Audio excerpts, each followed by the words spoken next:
Radical acceptance is about fully acknowledging and accepting reality as it is, especially when it's something we don't like or want to change. This approach, popularized by Dr. Marsha Linehan as part of Dialectical Behavioral Therapy, or DBT, which I've certainly talked about before on the podcast, encourages us to embrace what we can't control instead of resisting it.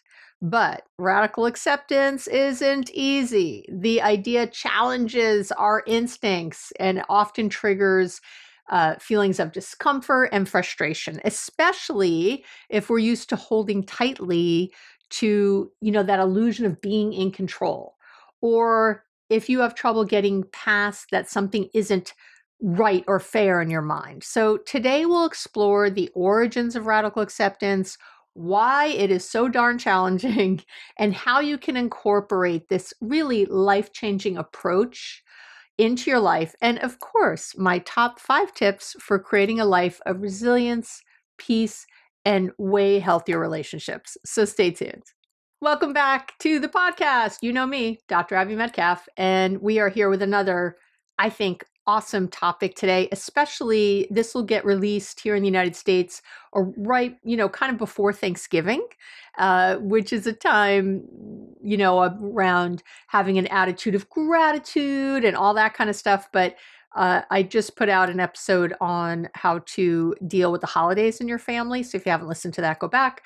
And I feel like this is a nice kind of adjunct to that. So let's get to it. What is radical acceptance? Let's just start there. I'm sure you've probably heard the term before, but do you know that it's a real thing that's been studied? So at its core, radical acceptance is the act of fully accepting your present circumstances, your thoughts, and your emotions without judgment. That's the key here. No judgment about it. This acceptance, I want to say, is it doesn't mean approval. It doesn't mean you're resigned to whatever's going on. It doesn't mean you condone harmful behavior, anything like that.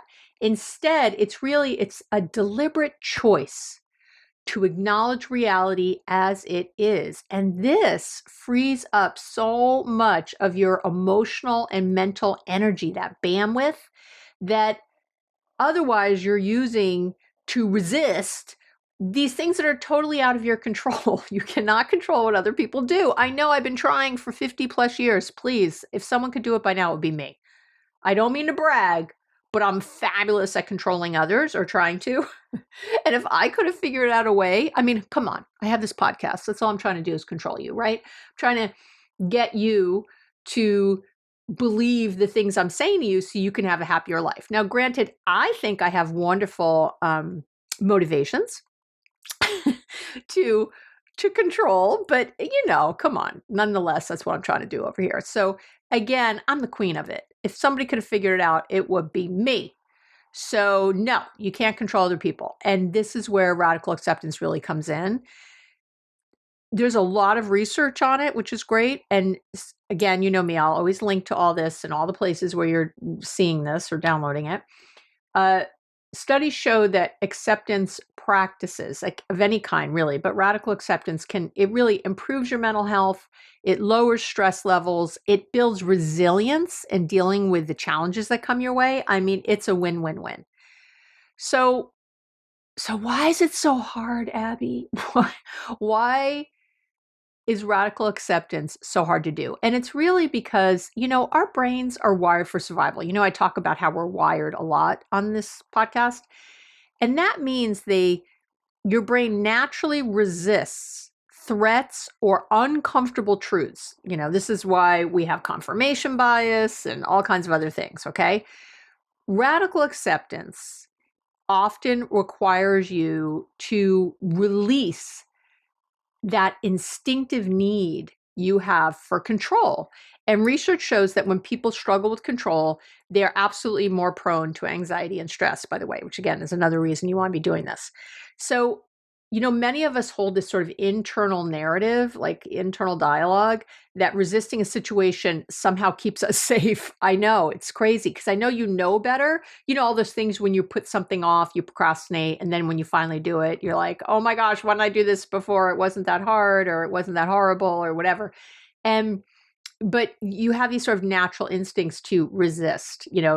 Somehow your brain thinks, well, that's uncomfortable and yucky, so we'll go another way. But the more you resist, the more you are really trapped in your own suffering. And that's what I find with my clients. And that's why I'm after you today. And so you might be sitting there with your little arms crossed or something like, what is this BS, Abby? And I'm telling you, if you're listening, it's because you know that there's something you need to be doing a little differently. And again, this is just one of the options.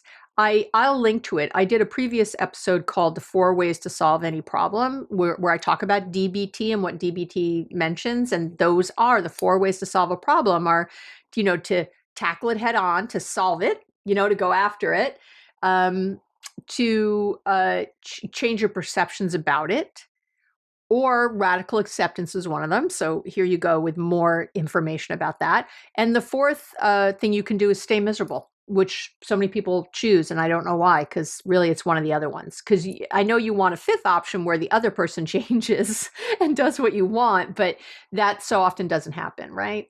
Trust me, again, if I could have made it happen by now, I would have. So I don't want you to remain trapped in your suffering. And radical acceptance, I have found in my 40 years of therapy at this point, being in therapy too, but doing therapy, it's this bridge to breaking that pattern. And that's what I want you to have, right? Because I love you, as you know. And this is, again, something I really want you to think about incorporating. And I find that the clients who struggle the most with radical acceptance, including yours truly, they always say we teach what we need to learn, right? So trust me, every time I'm talking about something, it's something I need to remind myself of. What I have found is that the people who struggle the most with radical acceptance are people who definitely control freaks like me, control enthusiasts, as we like to say. Anyone who has a really strong sense of right and wrong or what's fair. So it's very hard. Radical acceptance is especially hard for you to get past but it's not fair, Abby. It's like, yeah, life's not fair. I don't know what to tell you. Chanting that something isn't fair doesn't change what other people are doing. I'm sorry. I wish it did. I love you. I wish you could have that, but you can't. So again, your option is to remain miserable or to do something different. And that doesn't involve, because one of the options, remember, isn't controlling or changing them. People who also struggle with this, again, it's kind of the same. They have very black and white thinking about things.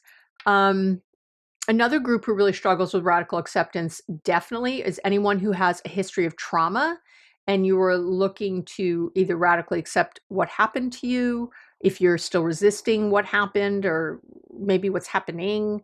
And again, yeah, I get it. I get why, for sure. And I'm not saying you should do this. I'm saying it's an option.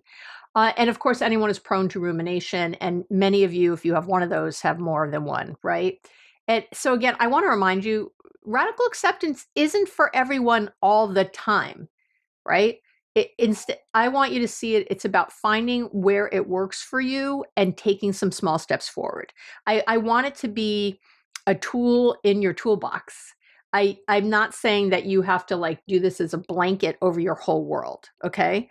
And again, there's some things that you might not be far along enough in your therapy or your work or your healing to even think about it. And that's fine. So this is all about non-judgment, right? It really is. And I'm not judging you. If you listen to the whole thing today and you do the prompts, I have a free list of journaling prompts, which I would highly recommend. That you can download anywhere you download. There's going to be 10 journaling prompts to help you understand and integrate radical acceptance, because I thought this was so important. That you can download, come to the website, abbymedcalf.com, go to the podcast page of this particular episode, just 310, or go to the relationship tips and tools page. I always do a corresponding blog, which, by the way, is not a transcript of the podcast. It is a blog. So it's succinctly written, 10-minute read, usually 5-minute, 8-minute read And in there, I'll have all the links also. And you can download the free journaling prompts from there. To be completely transparent, which I always like to be, when you download anything from me, it will put you on my weekly love letter list. I'm changing the name to Love Bites starting in January.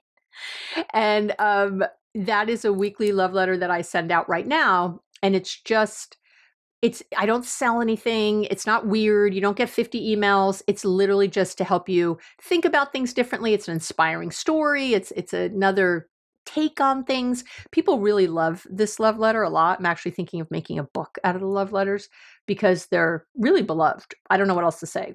I have a huge mailing list and I have a huge, what's called an open rate. The amount of people who get the email and want to open it and read it is enormous. It's bigger than any industry standard. And I think it's because it's my connection to you and it's just love. That's all it's meant to be. But if you don't like it, just unsubscribe. There's no black mark on your record, okay? But do download the journaling prompts. I think they'll be really helpful. So I do want to say also a quick word about ACT right now, because I don't want that to get confused with everything else we're talking about. And ACT is acceptance and commitment therapy. ACT, acceptance and commitment therapy. And it might be an approach that could work for you. Again, that's slightly different than radical acceptance, which is part, again, of the DBT, Dialectical Behavioral Therapy model. So ACT is an action-oriented approach therapy. It was developed by a psychologist named Stephen Hayes at the University of Nevada sometime in the 80s. I think he's in his late 70s now. I don't know if he still teaches there. I'll link to it, though, in the show notes and on the blog page, to this brilliant man. With ACT, acceptance and commitment therapy, you learn to stop avoiding or struggling with your emotions and instead accept that, deeper feelings are normal. They're appropriate responses to certain situations. The key is that these feelings, they shouldn't stop you from moving forward in your life. That's the rub. So instead, you accept that, bad stuff happens and you commit to changing your behavior regardless of what's happening or happened and your feelings about it. So regardless of that, you commit, right? That's the act. It's really all about accepting yourself, accepting your experiences. Hayes really felt that, and I've read a lot of his stuff. It's interesting. He felt like we live in a culture that looks to fix, we say pathologizes. It looks to fix any emotion that we deem as negative, instead of, seeing those feelings as a natural part of a life well lived. Of course, they're going to be there. So, and there's no specific like ACT certification. I do want to say that, but you could do an online search looking for someone who has experience with this type of therapy if it interests you. Okay. So I just want to, it's easy to conflate or confuse different kinds of therapy that sound the same. And I'm always about educating you. So if radical acceptance sounds good, but you're like, I don't know, and you want something a little different, this ACT therapy uses parts of cognitive behavioral therapy and, kind of regular talk therapy and sort of puts them together. And again, there's no certification, but people, study it and practice it a lot and get really good at it. So I think you'd want a therapist who really knows how to quote unquote do it with you. And I think you can find those people today. All right, let's get to it. 5 ways to incorporate radical acceptance into your life, right? That's, we're always here for the tips. And well, let me say one more thing. Abby, get to the tips. One more thing before I jump in, okay? I want to mention that, again, there's this download with the 10 journaling prompts to help you, right, with your radical acceptance, which is great. But in January of 2025, I'll be starting my Patreon, which will be a paid monthly membership, right? A paid thing. And it's going to start like $5 US, 5 USD, US dollars per month. I think that'll be the lowest tier. There'll be a few tiers. And it's going to be a community. So it's a paid community where you'll be getting the podcast without commercials. You'll be getting more access to me, but also more homework and tips to help you integrate your learning, and really a community of like-minded people where you all, even without me, can get to know one another and share what's working, like about a podcast. Imagine how cool that'll be afterwards. Like, oh, I tried this. Did you try that? That didn't work for me. What about this? I'll have discounts also in there, and my programs into merch. There'll be direct Q&As with me, all kinds of things. And again, each tier will have kind of more and more. You pay a little more, you get a little more. But I want to be clear that I know some people can't afford $5. I get it, per month, and that's okay. I have made a commitment to you 7 years ago. I made a commitment to start this podcast. I'm going to cry. Sorry. I made this commitment because I knew that so many of you didn't have access to evidence-based approaches. And I knew that so many of you were listening to things, and then somebody would say, here's why you should be scared. Here's all the things. Here's the what of the problem, but not the how, not how to fix it. Or you had to pay, and then pay $5 or $10 or $20, and I'll teach you, how to fix what I just told you about. And I don't do that. And I don't do that. 300, this is, I think, the 310th episode. I have made a commitment to you that I will be there, and that this podcast will be there, and all the value you've been getting will not change or falter. So even after January, you'll be able to count on me to deliver research-based information and tips, just like I've always done. I just want to be really clear and transparent about all of that, because I think the fear is, oh, now she has a paid thing, this is going to suck. It's not going to suck. You're not even going to notice a difference. You are not going to notice a difference. But if you want to support me in doing more, in giving you more, in doing more of this, if you want to be able to say what kind of podcast you'd want, or ask me a direct question, or any of that stuff, you can come on over, right? I'll definitely also be having some free things in the community that I'm not offering to everybody else, and, all kinds of stuff. But you don't have to. I just always want to say that. That. You've been with me a while. You should trust me. There's no reason not to. After 7 years of this, all these episodes, I feel like I definitely have deserved your trust and earned it by now. And so I will be here. I will have your back. All right, here's my 5. Number 1, start small.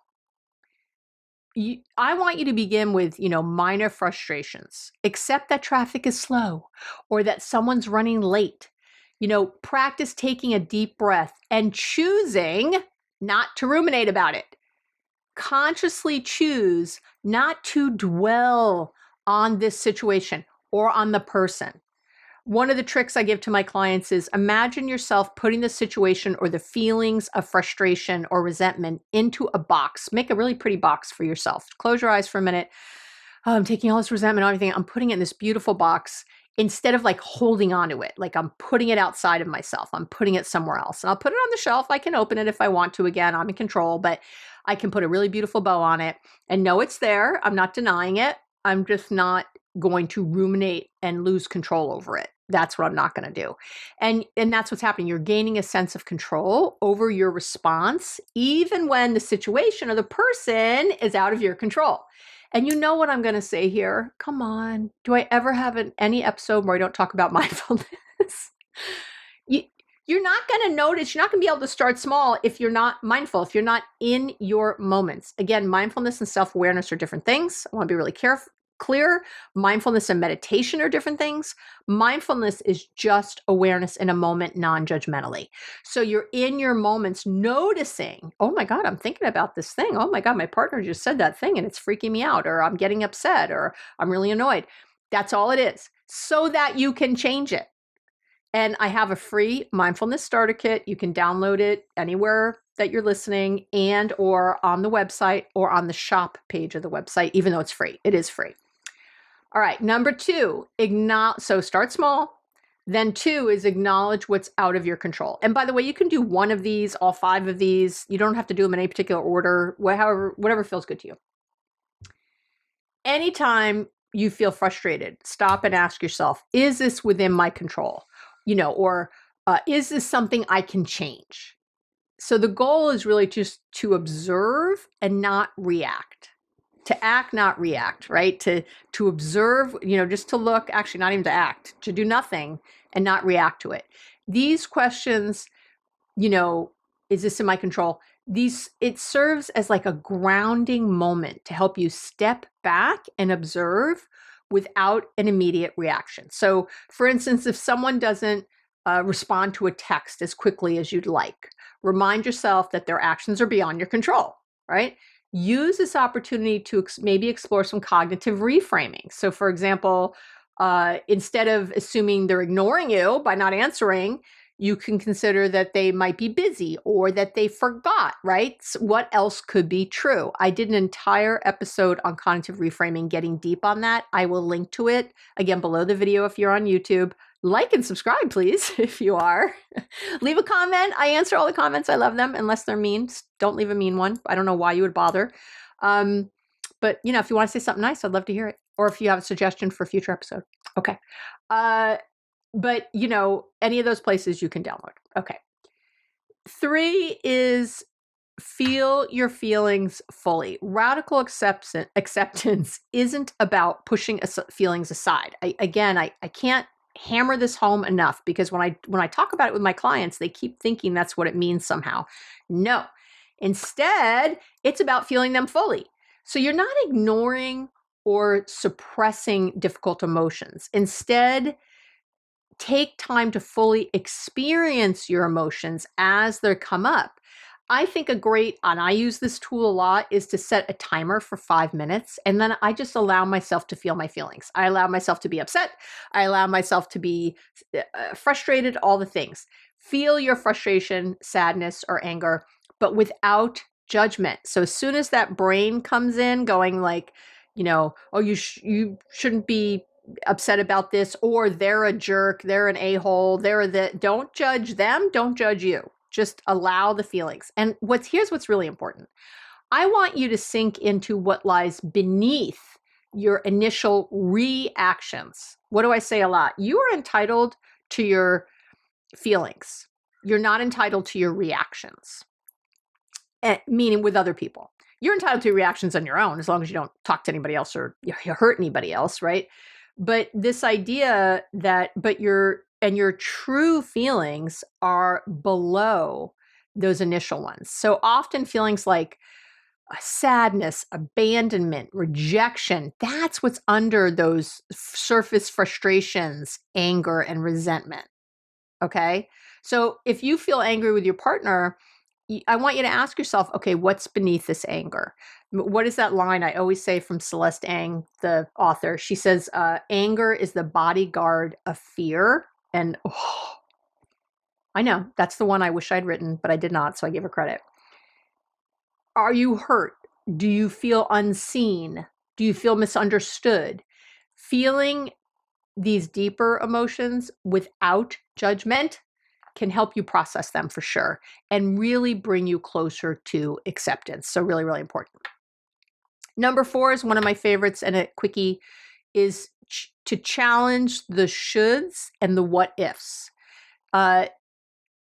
These type of words, should or what if, they're often clues that we're struggling with acceptance, that you're clinging to how you wish things were rather than accepting reality, radical acceptance. So you want to replace should with it is, or what if with what is. And that helps anchor, it shifts your anchor to a true reality. So, for example, instead of saying they should understand my needs, my partner should understand my needs, my mother should understand my needs, try reframing it as they're doing what they can with their own understanding, right? Well, the one I use the most, they're doing the best with the tools they have, but this is a good one too.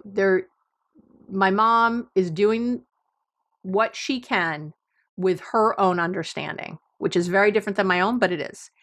Each time, you catch a should or a what if in your thoughts, I'd like you to rephrase it out loud if you can. I mean, if you can do what I'm saying out loud, it'll really make a difference. I'm telling you right now, because hearing the revised sentence really helps reinforce the mental shift towards acceptance. And it reminds you that life, it doesn't have to match your expectations to still hold value. Yeah. I know. Sit with that one. Little mic drop for Abby. Okay. And the fifth is commit to accept, not approve. This is the other thing that gets in people's way quite a bit. Acceptance does not mean you agree at all with everything or even part of something, or approve of situations that don't align with your values, your wants, your desires. You can accept someone's behavior without endorsing it in any way. And this freedom from that emotional resistance can be incredibly empowering, right? Incredibly. Now, remember, now we're back to boundaries, my other favorite topic. You need to put in boundaries in place to, that if the person acts a certain way with you, in a way that's unacceptable to you, that you will do something to get yourself out of that situation. It's your job to hold your boundaries, not someone else's. If you're having trouble with boundaries, you can do a keyword search on my website. I have a fabulous book called Boundaries Made Easy, Your Roadmap to Connection, Ease, and Joy, because it is your roadmap, where I lay it all out. And by the way, I have a workbook coming out. The Boundaries Made Easy workbook is going to be out in December. I don't know when you're listening to this, but it'll be out in December of 2024. So a perfect Christmas gift or holiday gift or Hanukkah gift or Kwanzaa gift, Diwali, whatever you might celebrate. I think it's a great birthday. I don't know. Oh, those poor people who have their birthdays right on Christmas and stuff. Anyway, but great gift to yourself, to start the new year. Imagine starting 2025 with your boundaries intact and a lot of clarity and really having done the work. Hello. But anyway, I want you to remind yourself, I accept this as part of my current reality, but I don't have to like it. That's really what you're saying. So, let's say a colleague's work style conflicts with yours in some way. You can accept that they approach tasks differently without having to feel irritated every time they do something, their way. And what it happens when you accept in this way, it enables you to focus on what's in your control, right? Like your own tasks, your own responses, your own job, without getting sidetracked by someone else's choices. And that's really the key. You've got to remind yourself again that acceptance isn't approval. You can accept a person or situation without agreeing to it. This language is very hard for people. I know, it's why I'm really spending time here. But I will tell you that mindset frees you from emotional resistance. I've spoken so many times on is that a word? Yeah. On this podcast about my mom, who, God rest her soul, was a real narcissist, like diagnosed narcissist. And I learned it wasn't easy and it wasn't overnight, but I did learn to accept that this is her. I would have dreamed of a different mother. I was still envious. I got caught in envy sometimes when I'd see other people really close to their moms, or had moms who really supported them unconditionally or accepted them unconditionally. I saw it. I saw it out there. I still see it out there. And sometimes that tugs at my heart a little. But I couldn't at the time, and I can't now go down the road of what, oh, if only, I wish she had been this way. Because it wasn't. It's not helpful remotely. Matter of fact, it does the opposite. It hurts me more. It makes me feel angrier again, resentful, all the things again, which she's dead now. There's really nothing this poor woman can do, right? There's no change that's going to happen.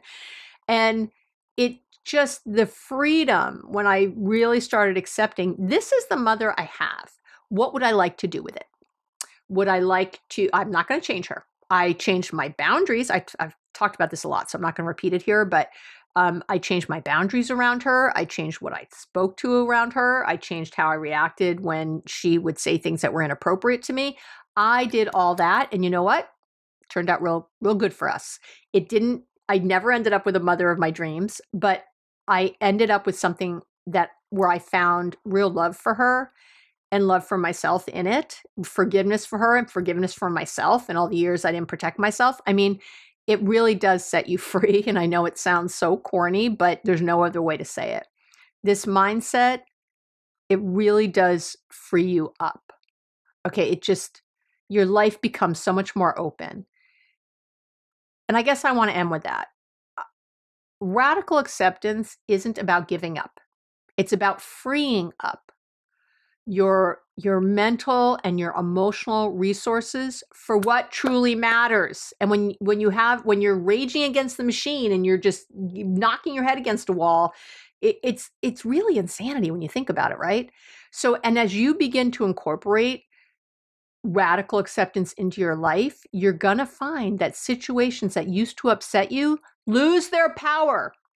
And you feel such a greater sense of peace. And I know this was true for me. I know it is true for the literally thousands of clients I've worked with who have been able to practice this. And it's just incredible. So when you can let go of right, when you can let go of your black and whiteness, when you can let go of fair, when you can let go, because none of that is helping you, or you wouldn't be listening right now. If it was helping and changing the situation and making you feel great, great. I would say go for it, but it's not. So how about trying something else? How about giving this a go? And I do want you to remember this is a process that you're just going to take one small step at a time, so don't get too, give yourself some ease. So give these tips a try, let me know how it goes. I'd love to hear. But to me, radical acceptance is really transformative. And when you're committing to it, you're investing in the most important thing, which is your own peace and happiness. Yeah. Okay. So a reminder to definitely, if you're interested in all this and you want to really integrate it more, you can download the journaling prompts I created. There's like 10 of them. I wouldn't do them all at once. I would maybe think of spending 15 minutes a day for over a few weeks, and just pick one a day or every other day or whatever. And just do one at a time and just see where it goes. Just set a timer for 15 or 10 minutes and just write for all that time. Even if you're repeating yourself, just go there and see what happens. Okay, that is it. I thank you if you're here till the end. God bless you if you're here to the end, you little puppet, you're sweetie pie. I really appreciate you being here with me. It means so, so much. It just does. You fill my life. You make my life better. You teach me.